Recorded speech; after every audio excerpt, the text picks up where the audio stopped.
Today, the world celebrates women's achievements and points to women's rights. But what does it mean to take an indigenizing approach to International Women's Day? I'm Andrea Gunraj at the Canadian Women's Foundation. Welcome to All Right, Now What? A podcast from the Canadian Women's Foundation. We put an intersectional feminist lens on stories that make you wonder, why is this still happening? We explore systemic roots and strategies for change that will move us closer to the goal of gender justice. The work of the Canadian Women's Foundation and our partners takes place on traditional First Nations, Métis, and Inuit territories. We are grateful for the opportunity to meet and work on this land. However, we recognize that land acknowledgements are not enough. We need to pursue truth, reconciliation, decolonization, and allyship in an ongoing effort to make right with all our relations. International Women's Day as we know it grew out of early 20th century action to promote women's rights and suffrage. It was marked in places like the United States, Germany, Austria, and Russia, and intertwined with protests for workers' rights. After that moment in time, the popularity of International Women's Day waned. But feminist activism of the 1960s and UN sponsorship of the day in 1975 revived and revitalized it as an occasion to promote women's rights around the globe. Every year, I find myself pensive on March 8th. I think we need to take concerted steps to remember feminist and gender justice activism as more than one single movement, as many intertwined movements across many communities. It's easy to forget how dynamic and evolving these movements have been. This year, I'm particularly thankful to intersectional feminist thought leaders for addressing how the diversity of our experiences both converge and diverge. In the end, they see justice for one as intrinsically tied to justice for all, and nothing less will do. The people I look up to today lead the way in First Nations, Métis, and Inuit decolonizing movements, anti-racism movements, disability justice movements, gender-based violence prevention, climate justice movements, and so much more. In this vein, I'm thrilled to interview Dr. Dawn Lavell Harvard on her take on what it means to indigenize International Women's Day. Pulling Together, a guide for curriculum developers, defines indigenization as a process of naturalizing Indigenous knowledge to transform spaces, places, and hearts. The goal is not to replace Western knowledge with Indigenous knowledge, it says, and the goal is not to merge the two into one. Indigenization can be understood as weaving or braiding together two distinct knowledge systems so learners can come to understand and appreciate both. Dr. Harvard has worked to advance the rights of Indigenous women as president of the Ontario Native Women's Association and president of the Native Women's Association of Canada. She's director for the First People's House of Learning at Trent University. She follows in the path of her mother, Jeannette Corbiere Lavell, a noted advocate for Indigenous women's rights. Dawn is a member of the board of directors at the Canadian Women's Foundation. Ani bojo wabmimi dijnakas, Wikwemikong donjaba, Anishinaabe endao. I'm Dawn Lavell Harvard, and what I shared with you is that my traditional name is Wabmimi, which means white dove in our language, and I'm from the Wikwemikong First Nation on Manitoulin Island, which is where my heart is, my home, my people, since time immemorial. And I'm currently the director of the First People's House of Learning here at Trent University. And as I said in my introduction, I am Anishinaabe. I'm a proud member of the Anishinaabe Nation. Our lineage has been on Manitoulin Island, for as long as I can remember. I think back to when I was a small girl, and I was telling my daughters about this. I have 3 daughters. Recently having conversation with, some friends about how society treats elders. And, I had a friend whose grandma's like 102, 103 now. And just at a family gathering, everybody was kind of like, Grandma, you go sit over there, And I thought, wow, when I was young, I still remember my dad would till up acres, and we had this garden that was acres and acres of cabbages and beans. And I remember being out in that garden as a little girl with my grandmother and my aunties and my mom and my great grandmother. And that experience for me of being in that garden, working alongside all of those women, and how I think, for her, there was still that, she still had that sense of purpose. She was not shuttled off to the side. And then as an adult looking back at it now, I kind of giggled when I was telling my daughters about this, because I realized I'm pretty sure between, 5-year-old me and my, the 95-year-old great grandmother, I'm pretty sure we probably didn't do much actual work, and we probably not much help.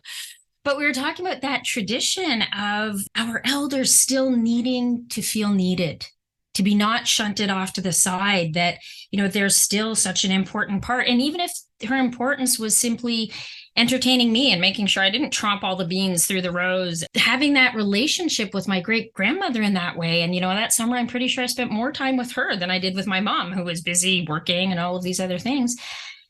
But what I wouldn't give for one more afternoon in that garden with my grandmother and my great grandmother. And for me, that's the most important thing, is that relationship with the women in our lives, those strong women that I watched, working.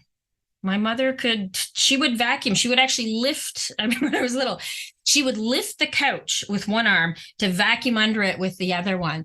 And I remember thinking my mother was the strongest woman in the whole world, like right up there with Hulk Hogan. And these, my mother was someone who challenged the government of Canada. So she was larger than life in my memory and my vision and my perspective. And we went to an event a while ago, and somebody said, wow, your mother's actually really tiny. Because she just has such a huge presence, so much power and energy and strength. And if anything ever went wrong, even my father would, tell the principal, oh no, you don't want my wife to come down here, because, my mom just exuded so much strength, and you felt safe when you were with her. And I think the reason why I joined the Canadian Women's Foundation is growing up with those kind of strong women, powerful role models, and recognizing the strength of our women and their role as protectors and providers and, emotional support, and being those heroes, those role models to those future generations. When you think about indigenizing the way we mark International Women's Day, what comes up for you? What does it mean to take an indigenizing approach to a day that too often is viewed in a generic Western lens? Well, I think this is the thing. People often asked how I became a national leader when I was president for the Native Women's Association of Canada. And I often joke that I think I was tricked into it, that when I was 18, my mother called me up and she said, come up to Sault Ste. Marie, your auntie's going to be there and your grandma. Sure, why not? I was in Kingston. I was just, so I got in the car and I drove up there. I thought we were going to go to the casino. They got a pretty good buffet. Thought it was going to be great fun. And I showed up. I walked into the hotel where my mom was, and there's hundreds of Indigenous women. The lobby was absolutely full. I could barely find her. And she starts, over here. She had invited me it was the annual meeting of the Ontario Native Women's Association. And so as I come in, she says, well, registration is over there. Go get your ticket. So I walk over there, I get my registration, I come back, and she says, well, the elders are in this room, and your auntie and I are going to a regional meeting to talk about housing, and the youth are meeting over there. So we'll see. And they split, and they disappeared into this crowd of Indigenous women. And so I sort of had no choice but to go to this youth meeting. And so, I thought I was going to just go to the casino buffet, and I came out of there as an alternate member on the board. And then when that youth member couldn't fulfill, I ended up being the full member on the board. And, it just snowballed from there. So it wasn't something that I consciously decided, but it was just something that the women in my family did. My mother had been involved with leadership, with politics, advocating and protests right from when I was a little kid. And I honestly grew up thinking that everybody's family had, when you did Arts and Crafts Day, that you made protest signs and banners, and, that you were making brownies and bake sales to, raise money to go to Ottawa.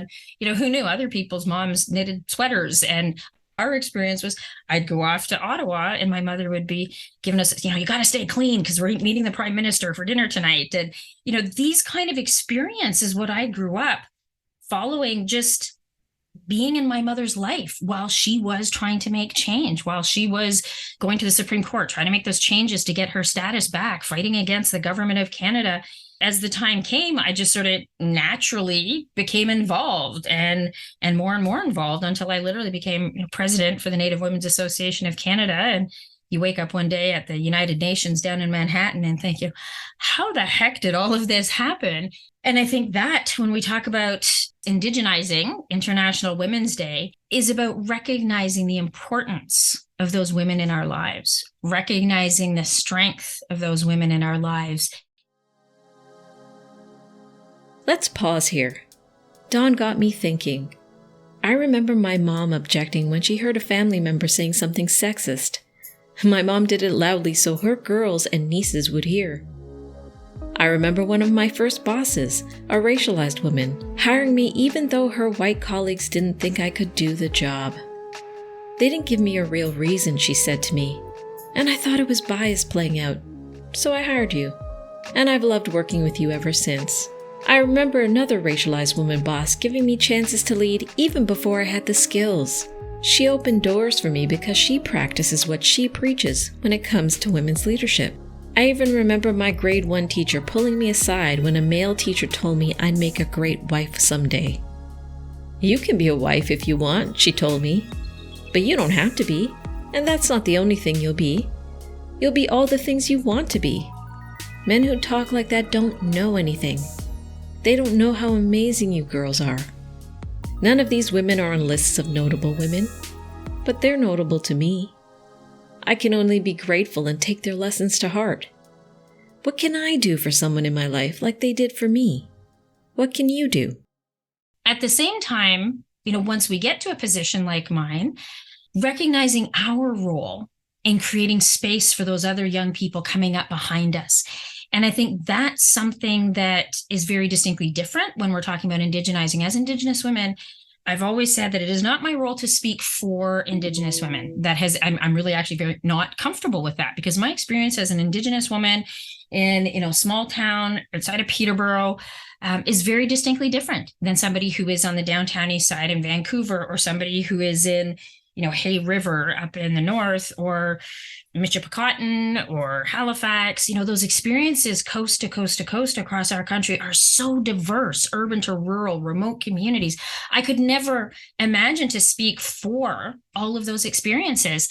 So I always saw my job as creating a space for those women to speak for themselves. And I think that's what Indigenizing International Women's Day is all about, is creating that space for all of those diverse Indigenous voices to come forward and tell their stories. And so often, they feel that, well, what do I have to contribute? I'm not. And I said, just your story is so important in terms of changing that discourse, in terms of, there may be some young woman from your community who hears something in what your experience and has been raised in that same way, has had those same experiences, and will be able to look at you, and you're simply being there speaking is giving them hope that they can have a brighter future, especially if they're going through struggles right now. It's not only the ones who are at the forefront, it's not Premier Wynne as we're sitting there, next to the national chief and the prime minister. It's also those women who are in our communities, watching our children so that we can do those things, or advocating against the school board. I remember my grandmother used to talk about how they had these homemakers clubs. They were supposed to be talking about starching the men's collars, and, how do you get stains out of stuff, and how to make a better quiche or whatever they did, specifically for Indigenous women, to teach them how to be good housewives. And she said, they would get to these meetings, and behind the closed doors, then they would start talking about real stuff. They would start talking about education. They would start talking about what they needed for the children in their community. Then they would come together out of that meeting, and, they would go to the chief and council, and they would corner that chief, probably his mom and his wife and his sisters would corner him. She said it was like those little tin soldiers in those days that had the little wind-up key in the back, that she said, they would tell him what they need. She said, we'd get him all wound up, and then we'd point him towards Ottawa, and off he would go. It was so amazing to see how those women, they were doing such important work in the communities. And that's what I see our role as leaders, is to be able to, make those spaces so that those women can come forward and speak for themselves. Hopefully not only on International Women's Day, but I think that is, that key moment to recognize all the work that the women do in our lives. What actions can we all do today to contribute to the process of Indigenizing International Women's Day? And not just today, but every day. In a very crass way, it's funny. I remember people would say, make room at the table. Take a step back. And in a very constructive way. One of the most important things people can do is, whether you're at your parent-teacher association meeting, your local chamber of commerce, your business association, your YWCA, wherever you're sitting, have a look around the room and ask yourself, are there Indigenous women at this table? Is there a seat designated for an Indigenous woman at that table? And how can we ensure that that voice comes here?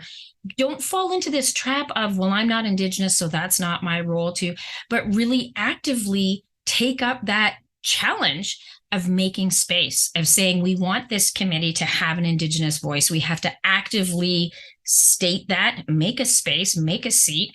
And then, it might require some recruiting to, some encouraging people to come out, and that may take some work, but simply making those spaces.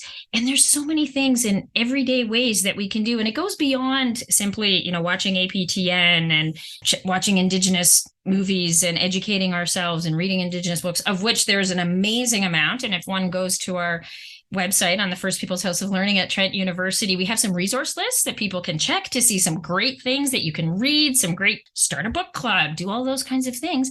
But also, you can simply Google these things now. Indigenous artists, start buying Indigenous art. If you're having a thing, look for an Indigenous caterer in your area. All of these amazing things where we can start walking the talk and putting your money where your mouth is, working with local Indigenous businesses. If you have a business, ask yourself what your procurement policies are, what your hiring policies are. How are we encouraging getting an Indigenous voice and working with Indigenous businesses? I always say, whether we're approaching Easter or holidays or Christmas, there's so many young Indigenous entrepreneurs who are doing amazing, wonderful things. They're creating amazing products. How do we support that? And I would rather buy something there than from Walmart. And every little bit makes a huge difference when we're doing things in that way. And we're going to spend the money anyways. So why not, really make it count and have a much greater impact. I went to a lecture once, and I gave a lecture, and they said, in lieu of an honorarium, we have donated $200 to the polio vaccine. And then I was like, well, wait a minute. I'm sure polio is great, but how about we look at how we can have some impact with some of those donations right here in our own backyards? There's all kinds of amazing, start raising some money for, a local Indigenous youth group that's trying to help kids get off the street. So like I said, we've actually started making some lists to make it easier for people, so that if you wanted to donate, you can find places and know that it's something that is respected and reliable, and you can feel good about that. Because we're all, especially, powerful women, we're all in that space of, I would love to be able to go to my daughter's school and spend the day doing car washes to raise money, but I don't have that kind of time. If there is somewhere where I can, there's a click, I can link and I can click and I can, purchase something that then I know my funds are going to help, a local Indigenous youth group or something, why not do it? And that is something I can do in a way that, a very busy lifestyle, I can't do otherwise. It doesn't have to be a big inconvenience. It really doesn't take much to make a difference. And if each person did something small, and I think that's the biggest thing, we're having our elders gathering coming up at Trent University on March 10th, 11th, and 12th. And, people could register and just listen to one session from an elder about their life story. It takes an hour out of your day. Maybe you don't even have to leave your home. Listen to that elder, hear their story. Something like that is simple. If each person clicked on and linked and was able to listen to that, the impact we would have in terms of building relationships, because that's what reconciliation, that's what it's all about. All right, now what? Check out the resources, materials, and events of the First Peoples House of Learning at Trent University at trentu.ca. Please listen, subscribe, rate, and review this podcast. If you appreciate this content, please consider becoming a monthly donor to the Canadian Women's Foundation. People like you will make the goal of gender justice a reality. Visit CanadianWomen.org to give today, and thank you for your tireless support.